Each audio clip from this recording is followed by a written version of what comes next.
Boa noite, irmãos. Sejam todos muito bem-vindos.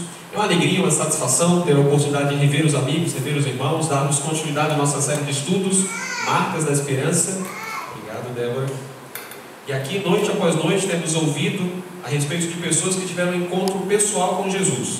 E é claro, irmãos, que uma linha de raciocínio vai sendo construída ao longo dessas noites. Nós começamos desde o nascimento de Jesus, quando falamos de Maria e o privilégio que ela recebeu de ser a mãe do Filho de Deus. Adiantando um pouquinho na história, chegamos em João Batista. E a história vai transcorrer em cada personagem que nós vamos estudar, cada um com o qual nós vamos nos deparar. E vamos ver as marcas profundas que Jesus gravou na vida dessas pessoas. Em cada noite, você vai perceber que estamos chegando cada vez mais próximo ao episódio da cruz. Cada pessoa que é passada diante de nossos olhos. Pode maximizar para nós o nosso tema de hoje? Hoje você não teve, obrigado. Hoje você não teve o auxílio da vinheta. Então hoje eu acho que é um pouco mais dramático. Eu posso falar para vocês que eu posso fazer um certo suspense a respeito de quem nós vamos falar hoje. Eu quero dizer para você o seguinte: o nosso personagem de hoje, ele é mencionado nos 4 evangelhos, ok? Sendo que nos 3 primeiros, Mateus, Marcos e Lucas, ele é mencionado uma vez ou outra, mas ele é mencionado 6 vezes só no evangelho de João. Nos primeiros 3 evangelhos, ele é chamado por um nome, mas no evangelho de João, ele é chamado por outro nome, e algumas pessoas acabam se confundindo, porque naquela relação dos apóstolos, olha a primeira dica, ele é um dos 12 apóstolos. Alguns acabam percebendo uma diferença entre uma lista e outra. Eu quero falar com você nessa noite, irmãos, sobre esse nosso amigo. Me ajudem aí, a vocação de Natanael. Natanael é mencionado em Mateus, Marcos e Lucas com outro nome. Você sabe o nome que era mencionado? Não? Ele é tão discreto, ele passa tão discreto, mas ele é mencionado em Mateus, na lista dos 12. Ele é mencionado em Marcos, na lista dos 12 apóstolos, e também é mencionado em Lucas, na lista dos 12, naquela sequência assim: Jesus chamou Pedro, Tiago, João, Filipe e Bartolomeu.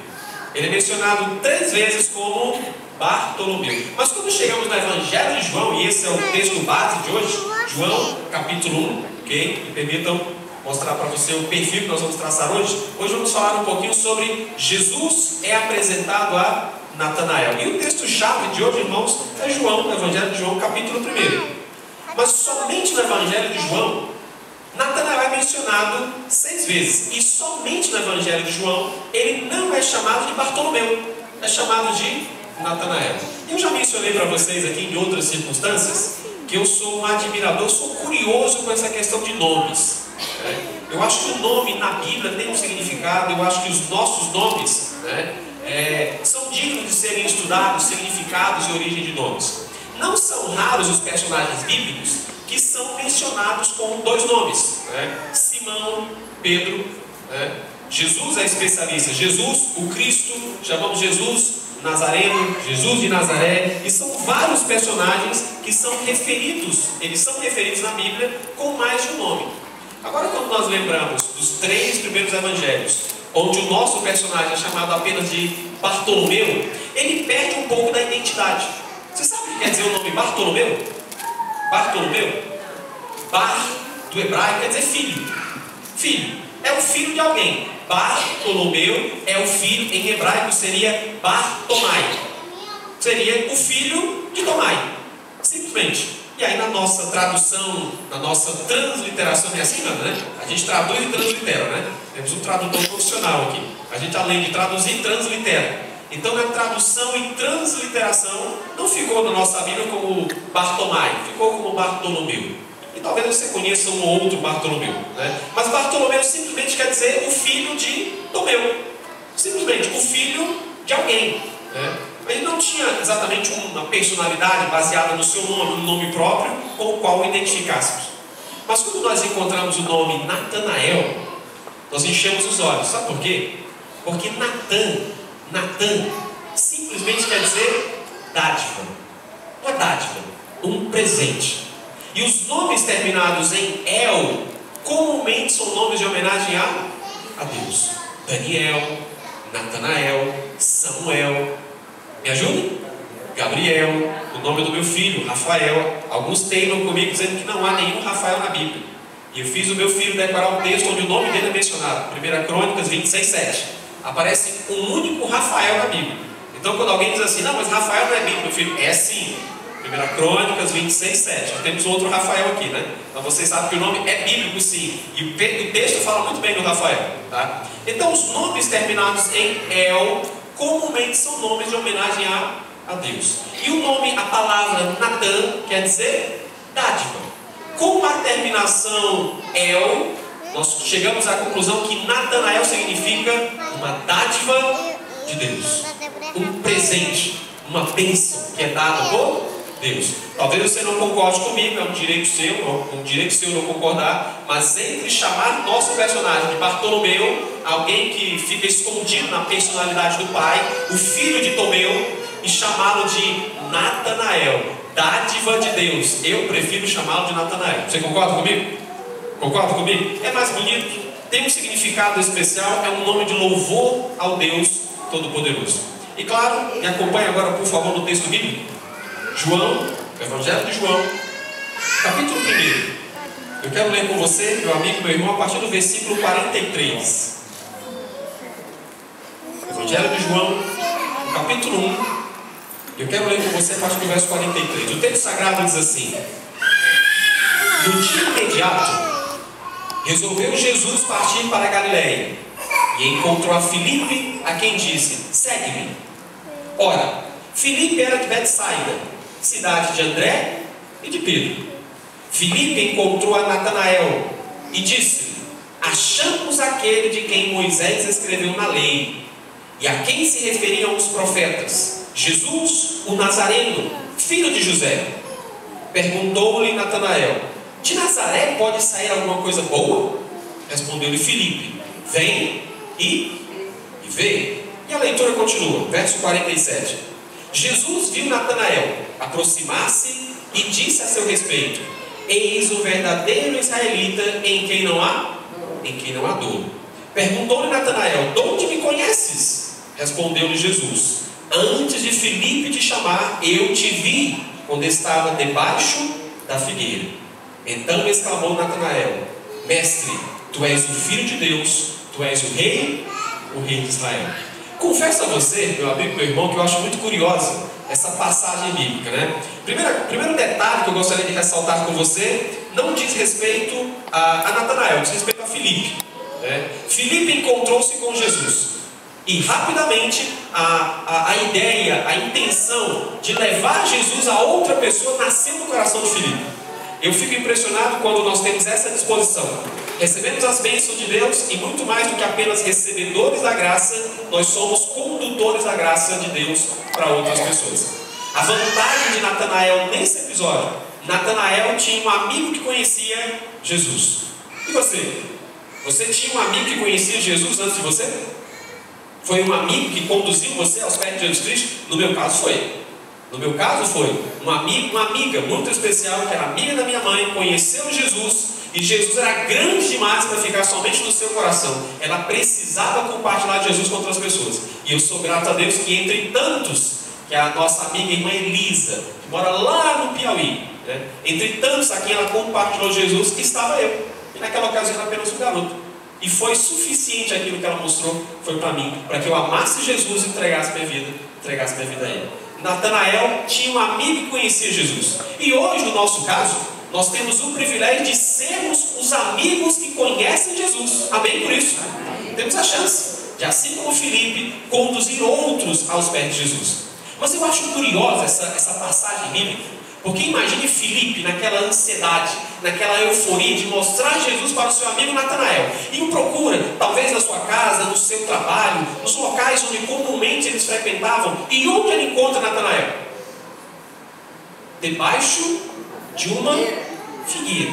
Aí você pode parar para pensar: mas peraí, o que é que um homem adulto faz debaixo de uma figueira? Aí a primeira ideia pode ser: bom, pode ser procurando filhos, né? Tudo bem, pode ser.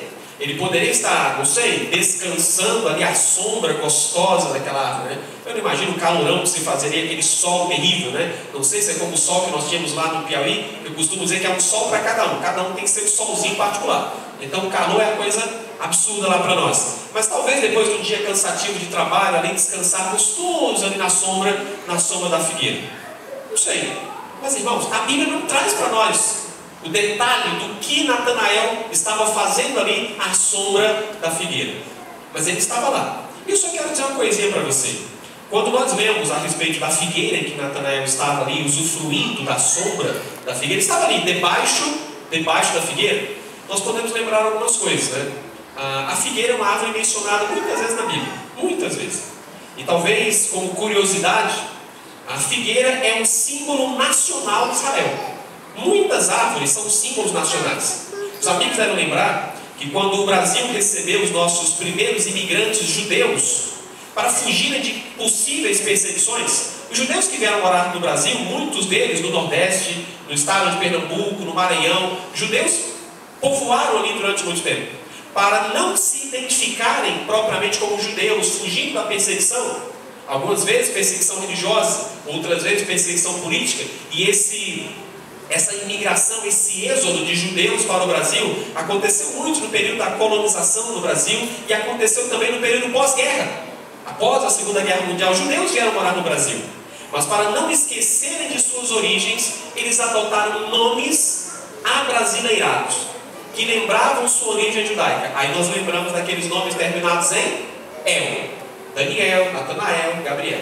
E esses nossos amigos judeus adotaram sobrenomes que eram nomes de árvores típicas lá nas terras bíblicas: figueira, parreira, oliveira, pereira. Por acaso eu sou Pereira, meu nome é Ricardo Pereira Alves, né?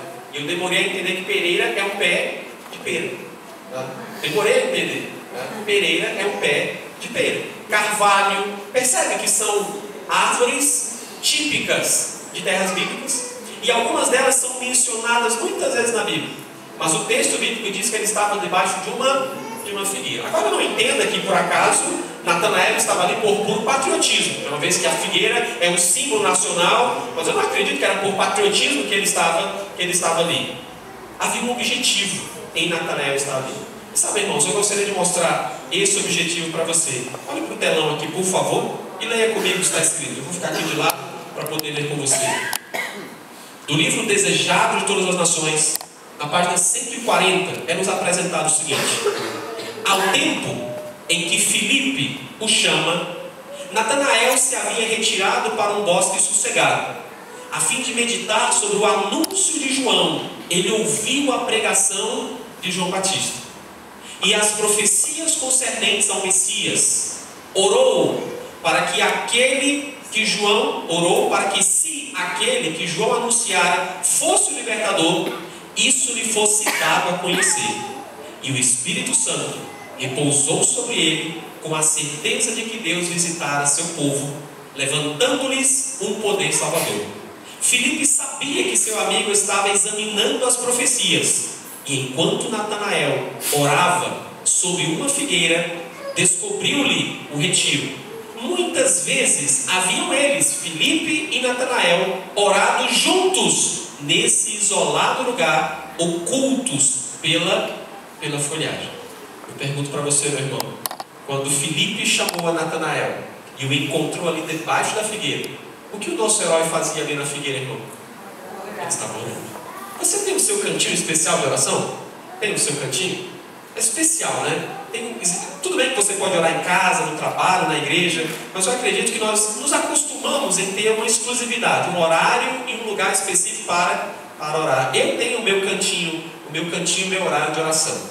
E quando eu não tenho a chance de estar lá no meu cantinho de oração, faz uma falta tremenda, né? A impressão que dá é que quando eu não estive lá no meu lugarzinho especial, onde ali eu me encontro com Cristo e tenho a minha intimidade com Ele, a impressão que dá é que parece que o dia não rende, parece que a coisa não funciona, porque o encontro de todos os dias não aconteceu. Eu não sei quantas vezes Filipe e Natanael frequentaram esse cantinho de oração, por assim dizer, mas no momento em que Filipe chamou seu amigo Natanael, ele estava lá. E eu fico muito impressionado quando a senhora White, recebendo a revelação divina, ela nos apresenta o motivo pelo qual Natanael estava orando. Ele ouviu a pregação de João. Ele ouviu João dar testemunho. Qual era o testemunho de João? Aquele que vem após mim tem a primazia. Ele é aquele do qual não sou digno de desatar-lhe as sandálias. É importante que ele cresça e eu diminua. E quando Cristo aparece, todos, inclusive Natanael, ouve o testemunho de João ao dizer: eis o Cordeiro de Deus, que tirou o pecado do mundo. No dia seguinte, você pode observar que a nossa leitura, no versículo 43, diz: no dia imediato, após a declaração de João, Natanael estava orando. Seria aquele que João apresentou o prometido? Seria ele o Messias, aquele que estamos tanto esperando? O texto sagrado diz que Natanael era um estudioso das profecias. Era um cristão, era um israelita zeloso. Alguém que desejava que Israel fosse libertada do jugo romano e que o Messias viesse conforme as profecias. E lembra que quando ele aparece na presença de Jesus, quando ele surge na presença de Jesus, qual é a declaração de Cristo a respeito dele?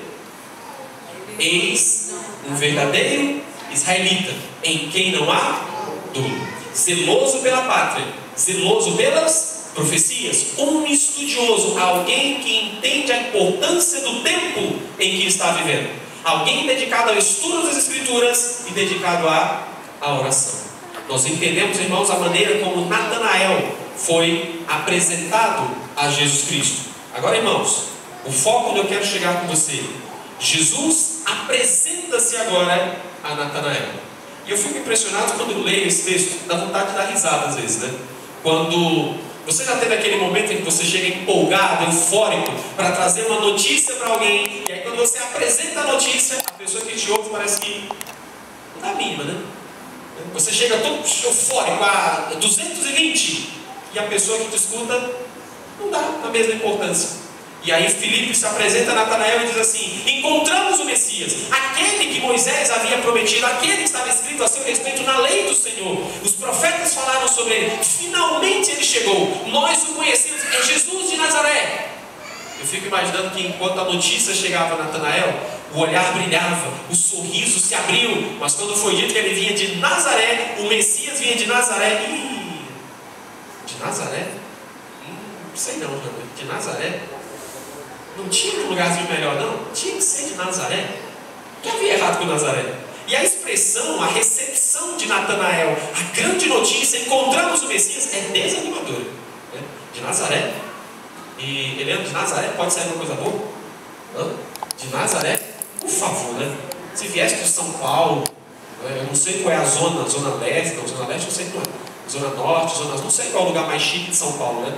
Ah, mas se viesse do Morumbi, não sei, de algum lugar assim bem expressivo. Ah, não, esse, Salvador, claro, o Filho de Deus, é claro que ele nasceria na melhor cidade, né? Ele nasceria na melhor família, ele exerceria o governo e viria como rei, né? Mas ele viria de Nazaré, o Messias viria de Nazaré. A expressão irônica, a expressão de preconceito e deboche apresentada por Natanael chega a ser desanimadora. De Nazaré pode vir alguma coisa boa? É interessante, é importante nós lembrarmos que no tempo em que esse episódio aconteceu, Nazaré era uma cidade tipicamente comercial. É aquilo que lá no Nordeste nós chamamos de entroncamento, né? Entroncamento é aquela cidade onde todos passam por ela, todos os caminhos levam para lá. É uma área de livre comércio. Comerciantes entram e comerciantes saem.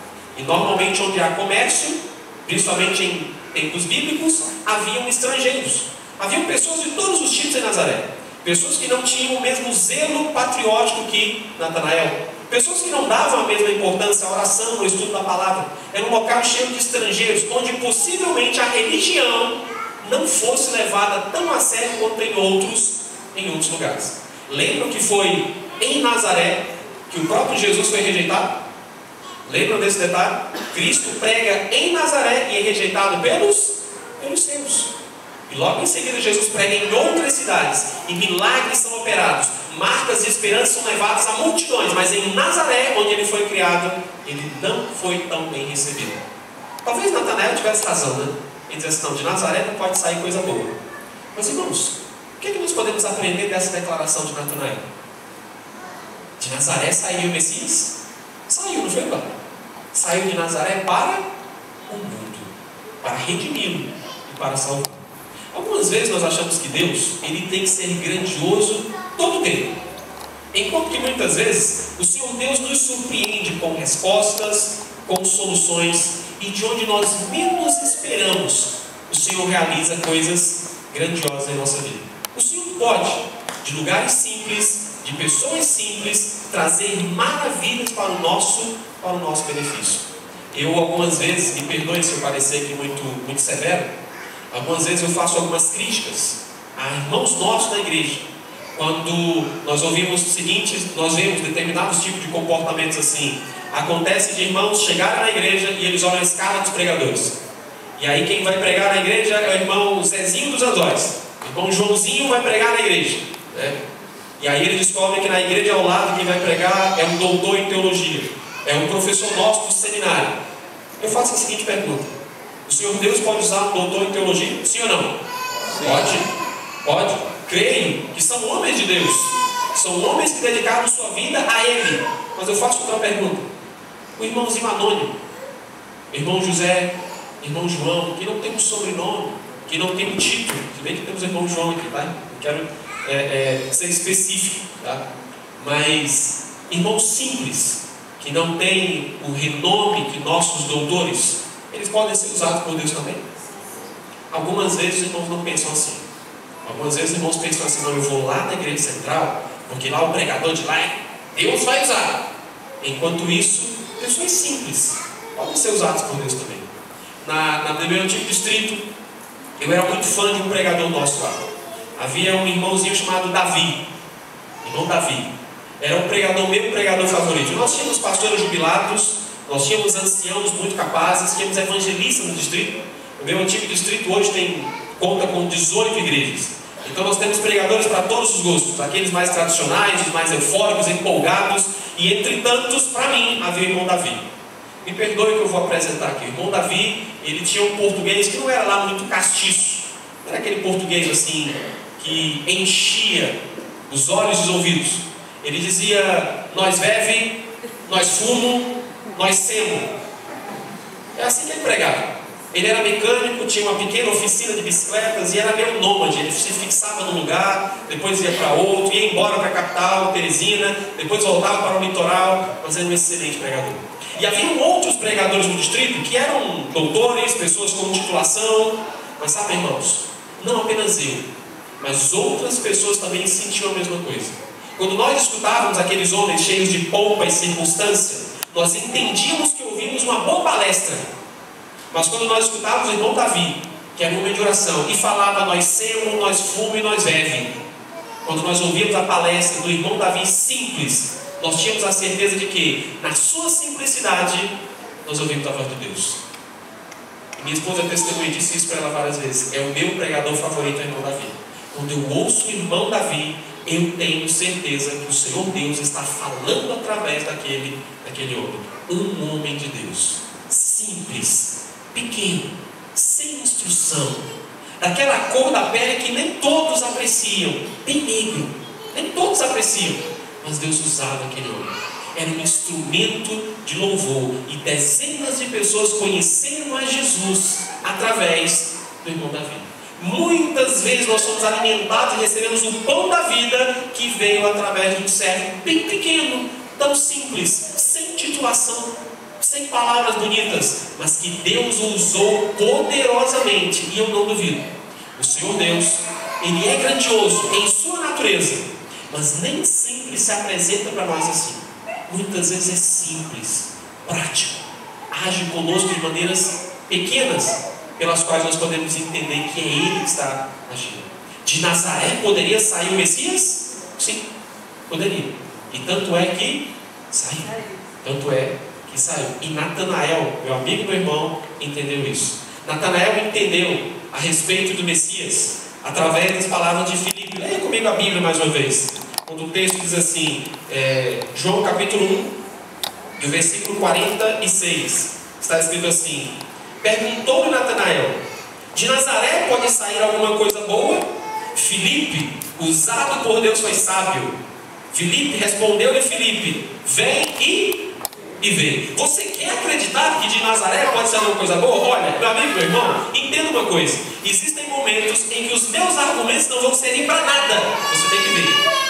Você tem que ouvir. As minhas ideias, a minha argumentação em determinados momentos não vai servir para coisa alguma. Você tem que experimentar. Você precisa ver. Vocês já encontraram pessoas que não acreditam em Deus? Já encontrou isso? Pessoas que não acreditam em Deus? Eu já encontrei dezenas de pessoas que dizem não acreditar em Deus. E elas ficam perguntando para mim assim: Ricardo, me convença sobre Deus. Eu não. Quem sou eu para convencer você? Como eu posso mudar a tua mente? Não consigo mudar nem meu guarda-roupa de lugar, vou mudar a tua mente? Quem sou eu para fazer isso? Mas eu sempre digo o seguinte: você só vai crer em Deus se você tiver uma experiência com Ele. E você precisa dessa experiência com Ele. Existem coisas em nossa vida que nós não podemos comunicar com palavras. Posso dar um exemplo para você? Durante muitos anos da minha vida eu preguei coisas que eu não vivi. Por favor, não me interprete mal, tá? Eu fiz dezenas de sermões de Dia dos Pais, no tempo que eu não era pai. Eu cheguei a pregar no Dia das Mães, e eu não sou mãe, e acho que nunca serei. Espero que não, tá? Se um dia eu for, porque aconteceu alguma coisa errada, tá? Mas eu preguei sobre o Dia das Mães e nunca fui mãe, mas preguei sobre o Dia dos Pais. E eu entendia que muitas vezes irmãos falavam para mim sobre o que é ser pai, mas aqueles que não são pais aqui talvez até entendam de maneira bem pálida o que é ser pai, mas entenderão com plenitude no dia que forem pais. Você tem que vir e ver. Se você não é pai, não é mãe, você pode até começar a entender o que é ser pai e mãe, mas no dia que você for, você entende com plenitude. Existem momentos em que as minhas palavras não servirão para coisa alguma. Você tem que experimentar. Se você não experimentar, você não vai se convencer. E Filipe, usado por Deus, foi muito prático. Falando com o seu amigo Natanael, ele disse: olha, você quer saber se o Messias que eu estou anunciando, aquele que veio de Nazaré, é realmente uma coisa boa? Vem. Você quer saber de verdade? Vem e vem, experimenta.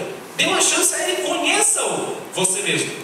E o texto bíblico apresenta, irmãos, que Natanael foi contra tudo e contra todos, contra a cultura do seu tempo, contra o ensino dos fariseus. Ele foi. E a respeito dessa atitude, a senhora White, no livro ainda, O Desejado de Todas as Nações, ela diz assim: se Natanael houvesse confiado na direção dos rabis, nunca haveria encontrado Jesus.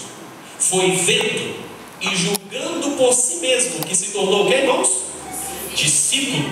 Assim acontece com muitos hoje em dia, a quem o preconceito impede de aceitar o bem. Quão diverso seria o resultado viessem eles e vissem. Precisamos vir, precisamos conhecer. De vez em quando nós somos alvos de preconceito, e o Cristo que nós anunciamos muitas vezes é alvo de preconceito. Funciona mesmo esse negócio de cristianismo? Esse Jesus que vocês dizem venerar, obedecer, adorar, é realmente o Filho de Deus? Ele é realmente tudo aquilo que nós dizemos que é? Muitas pessoas dizem isso a nós. A resposta que podemos dar a ela é a seguinte: você precisa vir e ver. É pessoal. Esse relacionamento com Jesus é pessoal.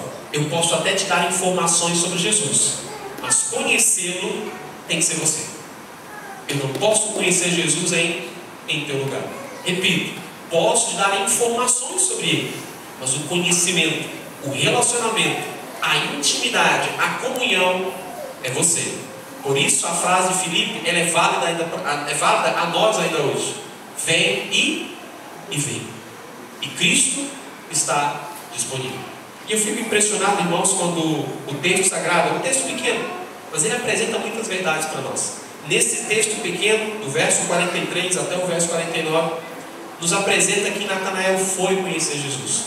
E quando encontrou Jesus, ficou marcado pela reação de Cristo. Eu gostaria que você lesse comigo mais uma vez Evangelho de João, capítulo 1, e versículo 47 em diante.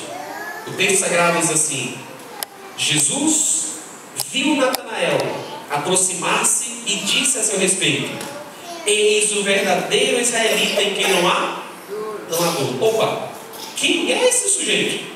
Eu nem me apresentei a ele, ele já vem falando de mim. Agora veja o verso 48. Respondeu Natanael: de onde me conheces?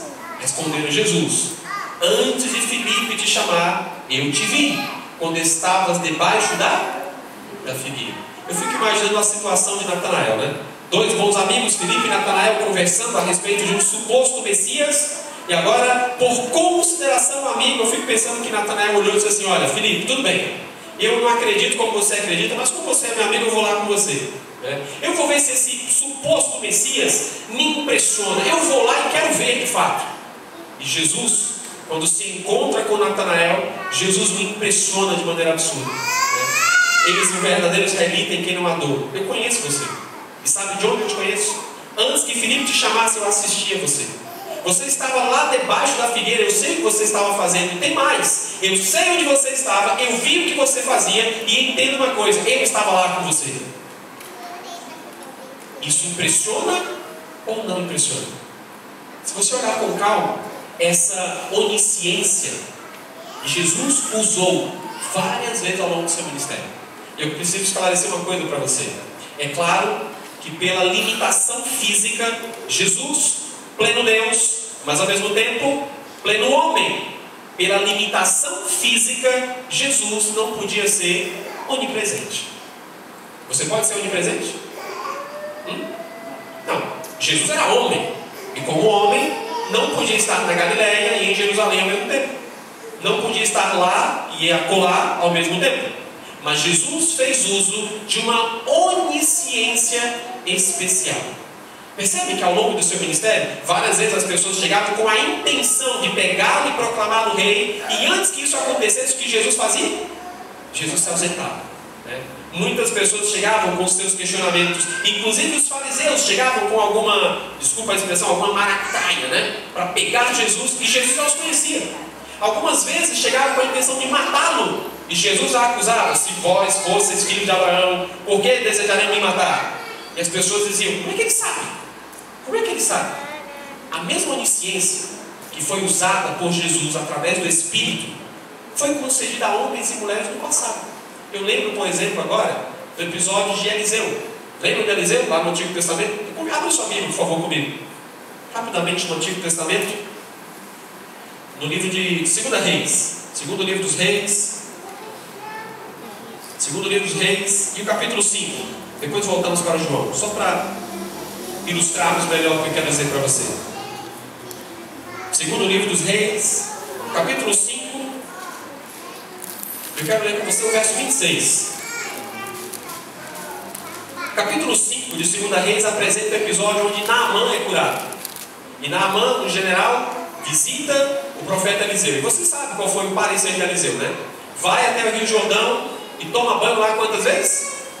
7 vezes. E Naamã foi, reclamou no princípio, mas foi. Mergulhou as 7 vezes, se viu curado, cheio de gratidão e alegria, vai até a casa do profeta e oferece-lhe dinheiro, roupas, vestes especiais, recompensa para o profeta.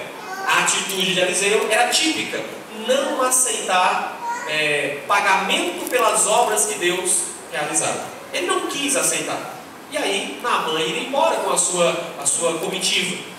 Mas havia um discípulo, um aluno, um ajudante de Eliseu, que quando viu aquele baúzinho ali cheio de ouro, aquelas vestes maravilhosas daquela época, arregalou o olhão e disse: eu quero isso aí para mim. E sem que o profeta estivesse presente, Geazi olhou para o profeta e disse: olha, ele está dormindo, ele está estudando, dá tempo de alcançar o Naamã. Ele correu, alcançou o Naamã e ali usou de mentira, de um artifício enganoso, Olha, o profeta mandou dizer que não quer tudo a recompensa, mas precisa de uma parte, apenas uma parte da recompensa. Ele apanha ali algumas vestes, alguns valores financeiros, esconde direitinho e chega em casa na ponta dos pés, para que Eliseu nem percebesse que ele havia saído. E eu fico impressionado, é a resposta de Eliseu no verso 26. Leia comigo. 2 Reis, capítulo 5, verso 26, diz assim: porém, ele lhe disse, Eliseu: porventura não foi contigo em espírito quando aquele homem voltou no seu carro a entregar-te o sorteio. Entendeu o que eu quero dizer para você? Eliseu foi em casa, Geazi foi sozinho. Eu fico imaginando todo o cuidado, o artifício de Geazi, chegando na pontinha do pé, sem dar na vista de que saiu, mas assim que ele chega em casa não houve rodeios. Eliseu pergunta para Geazi: Geazi, onde estavas? Eu sei o que é que você fez. Você foi encontrar o Naamã, né? E foi dizer para ele que eu queria a recompensa. Mas como é que você sabe disso? Eu fui contigo em espírito. Eu vi. Eu estava lá. Eu pergunto a você: isso é humanamente possível? Sim ou não? Não. É providência do Santo Espírito. É por isso que nós chamamos esse poder, essa capacidade de uma onisciência especial. Uma onisciência que é momentaneamente confiada ao homem, é comunicada ao homem, para que um propósito divino seja realizado. Enquanto Jesus esteve entre nós, repito, ele estava limitado